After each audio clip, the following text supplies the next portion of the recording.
तुमे अनंत क्षय हे जगन्नाथ तुमे अव्यक्त अक्षर हे जगन्नाथ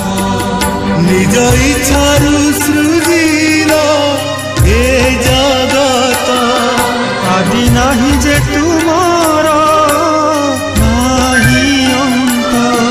तुमे पवित्र ओंकार चिर सत्य